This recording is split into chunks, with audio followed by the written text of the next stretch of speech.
Hey, from Nanuk Lodge today. It is from a cookbook episode, and this one is called the Meatball Shop Cookbook. It's all about meatballs that Shelly got me for Christmas a few years back from the Meatball Shop in New York. And it's got a ton of great ideas. Meatballs come in all sorts of shapes and sizes, and just about every culture has them.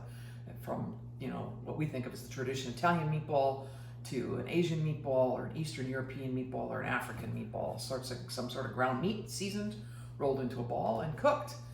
Today's inspiration from this book is called the Spaniard. It's going to be a pork meatball made with some chorizo and some Manchego cheese. Now the chorizo I'm using is the dried cured salami type of chorizo that comes from Spain, not the wet raw pork chorizo that is typically found in Mexican cooking. So let's put all the ingredients out and let's talk about how we're going to put together this awesome Spaniard meatball.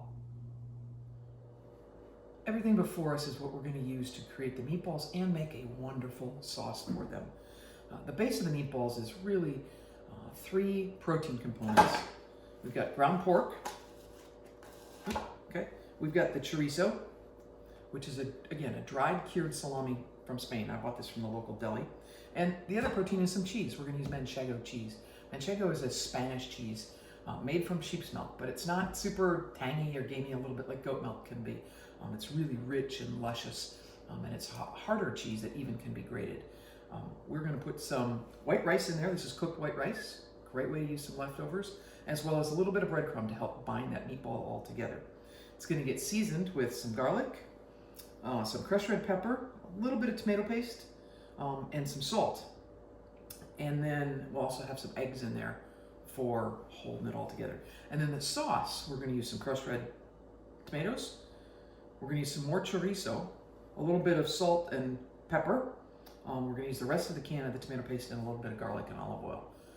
So let's get everything prepped, and you'll see how easy it is to make these yummy, super flavorful meatballs. Prep here, ready to go for our meatballs. Let me tell you how I did it, and where I may have deviated just a little bit from what they wanted in their book. Let's start with the chorizo mixture. They called for it finely diced, and I thought, well, why not throw that in the food processor? That'll make it a quick, easy snap of it. So I threw the chorizo and the garlic into the food processor. Probably makes it really nice and soft and maybe more fine than they would have wanted, but I think it's going to melt into the pork and become really good flavor. There's a lot of chorizo, half a pound here versus a pound of pork, so it's going to be really porky, and the chorizo adds a nice smoky flavor to it. So the garlic's in there. Just threw it in there. It's easier than chopping it by hand. The Manchego, I could have put this in the food processor too, but that would have gotten it to be really small. And maybe that's what they intended, but I left it in probably about 1/4-inch chunks because I actually want it to be defined in the meatball so you can actually see the cheese.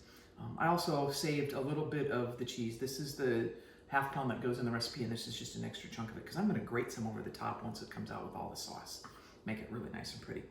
Tomato paste, breadcrumbs, salt, crushed red pepper, my couple of eggs that I've beaten up, my rice, my pork, my olive oil. I'm ready to make some meatballs.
In Danielle and Michael's cookbook, they suggested the meatballs simply be served with some red sauce or spicy red sauce like a marinara or something.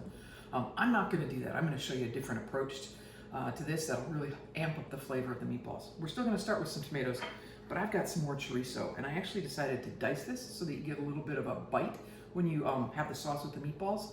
but that chorizo is going to just really accent the meatballs and bring that smokiness out in the whole sauce, which will be delicious. Otherwise, we've got garlic, pepper, salt, a little olive oil, and who likes an open can of tomato paste in their fridge? So we're going to put that in there. It'll give it a really rich tomato flavor that'll go perfect with the nice porky, smoky chorizo.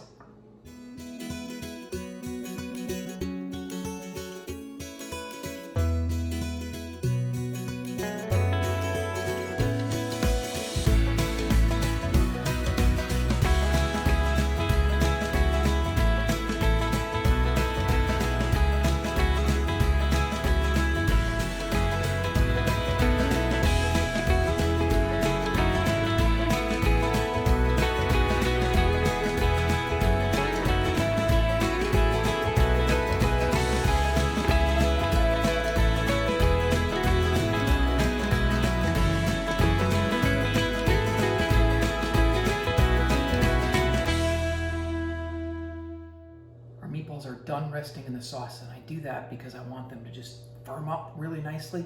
It's kind of like letting the lasagna rest for a little bit before you serve it and cut into it. So they're nice and firm, but not tough. And I didn't put sauce all over the top of them because I actually like the rustic look of the rice and the melty cheese. But if you want them covered in sauce, go for it.